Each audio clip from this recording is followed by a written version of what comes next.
Hello friends, good day. आप सबका Z education की यूट्यूब चैनल पे हार्दिक स्वागत है। हमने चैप्टर नंबर 2 कोरिलेशन स्टार्ट किया था। उसमें काल्पियर्सन की मेथड कंटिन्यू थी। काल्पियर्सन के मेथड में 6 formulas we have to learn. उसमें से हमने 3 फॉर्मूला का डिस्कशन कर लिया था। फर्स्ट फॉर्मूला था जिसमें x और y की वैल्यू अगर 25 से लेस है तो हम फर्स्ट फॉर्मूला अप्लाई करते थे। सेकंड फॉर्मूला था उसमें हम अगर x बार और y बार की वैल्यू फाइंड करेंगे, अगर वो पॉइंट में इंटीजर में आएगी, इट मींस परफेक्ट वैल्यू होगी, विदाउट पॉइंट होगी, हम फॉर्मूला नंबर 2 अप्लाई करते थे। और थर्ड फॉर्मूला था वो कहाँ लगता था, when value of x bar और y bar out of this two any one will be in fraction. तो तीनों फॉर्मूला का जो आइडिया था कि कहाँ पे कौन सा फॉर्मूला अप्लाई करना है, उसकी डिटेल हमने लास्ट लेक्चर में कंप्लीट कर ली थी। उसमें इलस्ट्रेशन नंबर 11 कंप्लीट किया था। आज हम इलस्ट्रेशन नंबर 12 से स्टार्ट करते हैं। तो illustration number 12, page number 79, this question is given to you.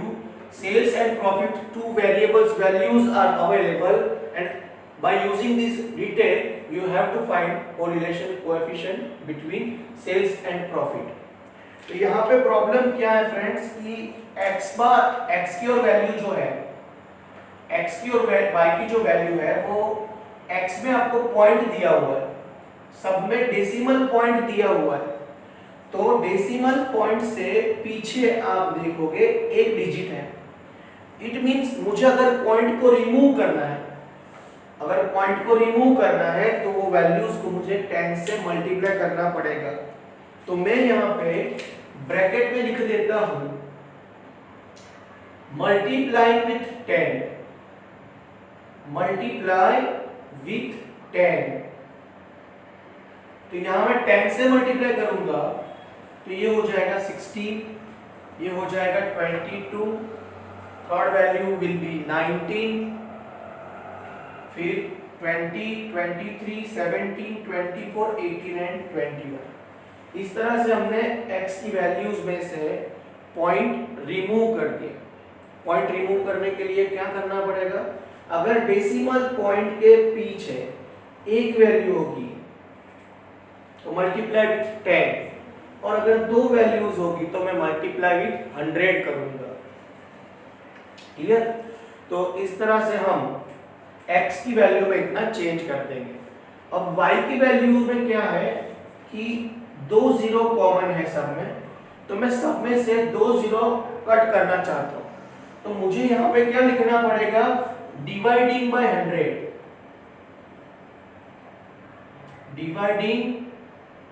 Bye 100। तो मैं 100 से सब वैल्यू को डिवाइड करूंगा। 4200 डिवाइड बाय 100, तो 2 जीरो कट हो जाएंगे। 5500 divide by 100, 6000 divide by 100, 6200 divide by 100। इस तरह से सब में से 2 zeros can be cut by dividing 100 all values। सबको हम 100 से डिवाइड करेंगे तो इस तरह से सब में से 2 जीरो हो जाएंगे कट। अब आपको ये डिवाइड और मल्टीप्लाई करने से जो नए डिजिट्स मिले उसको यूटिलाइज करके हम फॉर्मूला अप्लाई करेंगे। तो हमने देखा फ्रेंड्स कि x में और y में दोनों में जो वैल्यूज है वो मोर देन 25 है, 25 से ज्यादा है, तो हम फॉर्मूला नंबर 1 अप्लाई कर सकते नहीं है। अब हमारे पास सेकंड एंड थर्ड फॉर्मूला बचा। Out of this two which one can be used, तो उसके लिए मुझे x बार और y बार की वैल्यू फाइंड करनी पड़ेगी। तो let's find x bar and y bar. x का टोटल सिग्मा x, और सिग्मा x की वैल्यू है 180। इसका टोटल करोगे आप 180 मिलेगी। सिग्मा y, इसका टोटल करोगे सिग्मा y, तो सिग्मा y मिलेगा हमें 505। फिर x बार फाइंड करने के लिए sigma x divide by n, 180 divide by 9, 20 is the value of x bar, and in the case of y bar sigma y 505 divide by 9, तो यहाँ पे इसका डिवीजन करने से आंसर मिलेगा 56.11। अब आपने देखा x बार है वो परफेक्ट है, इंटीजर है, विदाउट पॉइंट है, बट y बार की वैल्यू पॉइंट में आई, and out of x bar and y bar any value come in fraction, then we have to use formula number 3, वो uv वाला फॉर्मूला अप्लाई करना पड़ेगा। तो uv वाला फॉर्मूला अप्लाई करना पड़ेगा, ये हमने डिसाइड किया, ये uv वाला फॉर्मूला हमें अप्लाई करना है। उसके लिए आपके पास 2 कॉलम अवेलेबल है, 5 कॉलम्स एक्स्ट्रा बनाने पड़ेंगे। हमने पांचों कॉलम रेडी कर दिए। एक कॉलम को हम लिखेंगे u means x minus a। तो यहाँ पे आपको एज्यूम में a इक्वल्स टू 20 एज्यूम करना है। सेम वे अगर v फाइंड करना है तो यहाँ लिखेंगे हम y माइनस b, और यहाँ b किसको एज्यूम करेंगे, 56.11 है, उसकी नियरर वैल्यू है, वो हम 56 को ही एज्यूम कर लेते हैं। तो यहाँ पे 56 is the nearer value of 56.11, तो उसको हमने b एज्यूम कर लिया। अब यहाँ पे जो वैल्यूज हम फाइंड करेंगे उसको स्टैटिस्टिक्स की टर्म में क्या बोलते हैं friends, deviations. So we have to find deviations taken from assume mean for variable x and y both. दोनों के लिए हमें यहाँ डेविएशंस फाइंड करने हैं। ये डेविएशन फाइंड करने के लिए मैं x की सब वैल्यू में से 20 लेस करूंगा। 16 minus 20, 22 minus 20, 19 minus 20, 20 minus 20, 23 minus 20, 17 minus 20, 24 minus 20, 18 minus 20, 21 minus 21। Sigma u equals to, इन सब का हम टोटल करेंगे तो सिग्मा u मिलेगा 1। अब ये जो वैल्यूज है y की, उसमें से मैं y बार मतलब b एज्यूम किया है 56, वो माइनस करूंगा। 42 minus 56 minus 14, 55 minus 56 minus 1, 60 minus 56 4, 62 minus 56 6, 61 minus 56 5, 49 minus करेंगे माइनस 17, 59 माइनस करेंगे 3, 50 माइनस 56 माइनस 6, 67 माइनस 56 11। तो ऐसे हमने माइनस 14 माइनस 1 4 6 5 माइनस 17, यहाँ पे मेरी गलती है, ये माइनस 7 आ रहा है, और 59 माइनस 56 माइनस 3, ये भी करेक्ट है, माइनस 6 भी करेक्ट है, 11। ये हमने डेविएशंस फाइंड की है। अब ये डेविएशंस का टोटल करेंगे, सिग्मा v इक्वल्स टू, इन सब का टोटल करोगे तो टोटल मिलेगा हमें 1। फ्रेंड्स यहाँ एक मिस्टेक है, 1 प्लस 4 5 8 एंड 10, 10 माइनस 10, तो ये 0 हो जाएगा। अब u स्क्वायर फाइंड करेंगे, v स्क्वायर फाइंड करेंगे, uv फाइंड करेंगे। ये u की जो वैल्यूज है सबका स्क्वायर करो, minus 4 square, 2 square, 1 square, 0 square, 3 square, minus 3 square, 4 square, 2 square and 1 square. इनका स्क्वायर, माइनस 14 का स्क्वायर 196, माइनस 1 स्क्वायर 1, 4 का स्क्वायर 16, 6 का स्क्वायर 36, 5 का 25, 7 का 49, 3 का स्क्वायर 9, 6 का 36, 11 का 121। अब u एंड v का मल्टीप्लाई करेंगे, uv का multiply, minus 4 into 40 56, 2 into minus 1 minus 2, minus 1 into 4 minus 4, 0 into 6 0, 3 into 5 15, 3 minus 3 into minus 7 21, 4 into 3 12, 2 into 6 12, 11 into 1 11।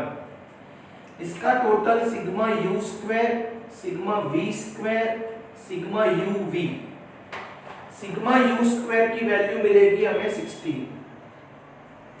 इनका टोटल करोगे सिग्मा वी स्क्वायर का, वो मिलेगा 489 and sigma u v will be 121।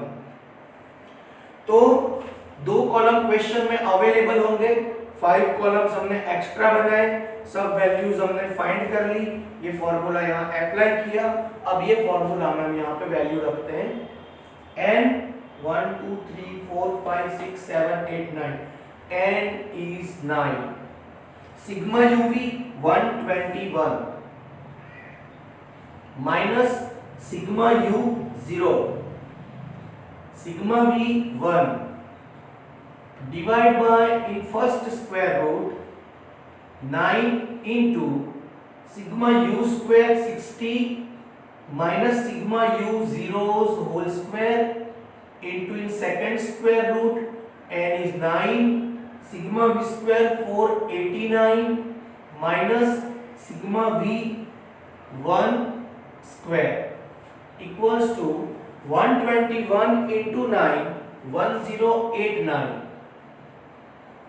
1 into 0 0 in first square root 60 into 9 540 minus 0 square 0, second square root 9 into 489 4401 1 square 1,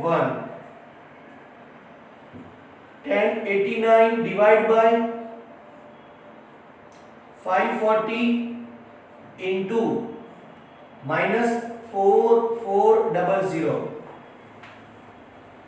1089 divide by इनका multiply और square root करोगे तो 1541.843, इसका डिवीजन करने से 0.7065 0.70 के जो पीछे वैल्यू है 65, अगर वो मोर देन 50 है तो यहाँ पे आपको 70 को 1 बढ़ा के यहाँ 71 लिखना है, और अगर ये लेस देन 50 होता जैसे 0.7045 ऐसे होता, ये अगर 50 से लेस है तो ये आंसर 0.70 ही रहता। डेसिमल में आपको ये ध्यान रखना पड़ेगा, 2 डिजिट तक का आंसर लिखने के लिए आगे का 2 जो डिजिट है उसका आंसर मोर देन 50 होगा तो आपको ये एक इंक्रीज करके लिखना पड़ेगा, r विल बी 0.71। ये क्वेश्चन करके आए 5 आउट ऑफ 5, ये 5 मार्क का क्वेश्चन एग्जाम में आता है।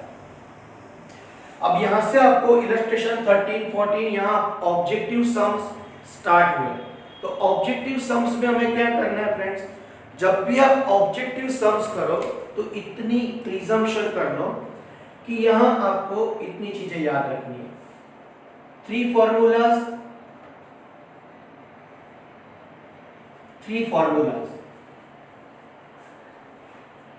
मैंने आपको जब इनिशिएशन किया था चैप्टर का तब 6 फॉर्मूला लिखाए थे कार्ल पियर्सन के।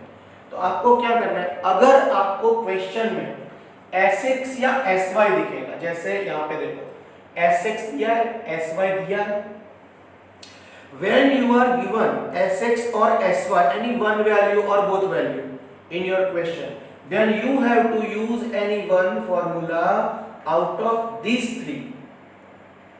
ऑब्जेक्टिव के फॉर्मूलाज थे ये 3 फॉर्मूलाज जो ऑब्जेक्टिव सम के लिए मैंने लिखा है, ये COV xy divide by Sx into Sy, r equals to sigma x minus x bar y minus y bar divide by n into Sx into Sy। Third formula था sigma xy minus n into x bar into y bar upon n into Sx into Sy। ये formula में से कोई भी एक formula लगेगा जब आपको Sx और Sy की वैल्यू देंगे तो। But in your question nothing is given, neither Sx nor Sy, Sx Sy में से एक भी वैल्यू नहीं है। जैसे ये क्वेश्चन है, यहाँ पे आप देखो क्वेश्चन के अंदर Sx और Sy में से एक भी वैल्यू नहीं दी, तो मुझे फर्स्ट 3 फॉर्मूला थे, uv वाला फॉर्मूला ये है, xy वाला फॉर्मूला, तो 1 2 3 जो फॉर्मूला हमने ये बड़े क्वेश्चन में सीखे उसमें से कोई भी एक फॉर्मूला आपको यूटिलाइज करना है। तो इस तरह से आपको फॉर्मूला अप्लाई करना है, इतनी चीजें याद रखनी है। Let's see illustration number 30।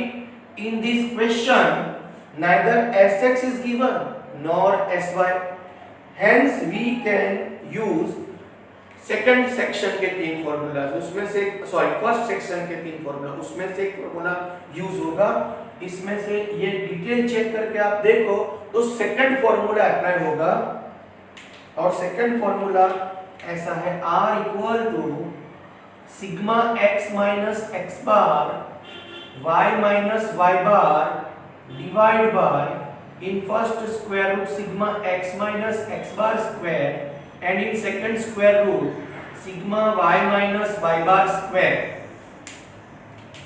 Value रखेंगे इसमें sigma x minus x bar into y minus y bar 120 divide by in first square root 80 and in second square root 500। 120 equals to 500 into 80, तो इसका कैलकुलेशन कर मल्टीप्लाई करके root करोगे तो उसका answer मिलेगा हमें 200। तो 0.6 द वैल्यू ऑफ r, 0.6 हमारा आंसर है। इलस्ट्रेशन नंबर 14, उसमें फर्स्ट क्वेश्चन, ये क्वेश्चन आपने देखा Sx और Sy दिया है, इसीलिए मुझे सेकंड थ्री फॉर्मूलाज का जो पोर्शन है उसमें से एक फॉर्मूला यूटिलाइज करना है, और COV xy दिया हुआ है। देखो तो कौन सा फॉर्मूला अप्लाई होगा, first number formula in second three formulas. तो ये फॉर्मूला ऐसा है r equals to COV x bar divide by Sx into Sy. Put the values. COV is minus 50 and Sx 15, Sy 8, minus 50 divided by 120, तो ये answer इसका मिलेगा -0.42। अगर numerator की वैल्यू नेगेटिव है, माइनस है, तो आंसर भी माइनस होगा, और न्यूमरेटर की वैल्यू अगर प्लस है तो आंसर भी प्लस होगा। न्यूमरेटर मतलब ये ऊपर -50 है, वो ऊपर की वैल्यू को क्या बोलते हैं न्यूमरेटर, उसका अगर नेगेटिव वैल्यू है तो आंसर नेगेटिव रहेगा, ऊपर की वैल्यू अगर प्लस है पॉजिटिव तो आंसर भी प्लस में आएगा, पॉजिटिव रहेगा। Second question in illustration number 14, this are the details.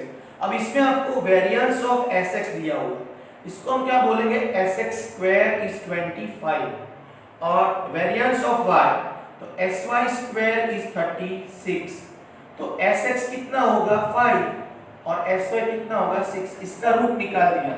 हमें इसकी जरूरत है, Sx की जरूरत पड़ेगी, Sy की जरूरत पड़ेगी फॉर्मूला। तो इसमें Sx और Sy अवेलेबल है, और वो अवेलेबल है तो हम सेकंड पार्ट का फॉर्मूला यूज करेंगे। सेकंड थ्री में कौन सा लगेगा, सेकंड फॉर्मूला इस तरह से r equal to sigma x minus x bar into y minus y bar, denominator में n into sx into s bar, sigma x minus x bar y minus y bar 60 n 10 sx 5 sy 6 60 divide by 300, तो answer आएगा 0.20, तो r is 0.20, ये हमारा answer. तो friend इस तरह से हम ऑब्जेक्टिव सम्स सॉल्व कर पाएंगे। कार्ल पियर्सन के 6 फॉर्मूला हमें लर्न करने पड़ेंगे। अगर आपको Sx और Sy की डिटेल दी होगी क्वेश्चन में तो हमें सेकंड 3 फॉर्मूलाज यूज करने हैं, और Sx और Sy की डिटेल क्वेश्चन में नहीं होगी, जैसे एक क्वेश्चन था, तो हमें फर्स्ट 3 फॉर्मूलाज है कार्ल पियर्सन के जो हमने लार्ज एग्जांपल में यूज किए थे, उसमें से कोई एक फॉर्मूला यूज करना है। तो फ्रेंड्स नेक्स्ट लेक्चर में मिलते हैं नए टॉपिक के साथ। नेक्स्ट लेक्चर में हम इलस्ट्रेशन नंबर 14 का 3rd नंबर का क्वेश्चन करेंगे, वहां से स्टार्ट करेंगे। ओके फ्रेंड्स, तो नेक्स्ट लेक्चर में मिलते हैं। गुड बाय, गुड डे, जय हिंद, जय भारत।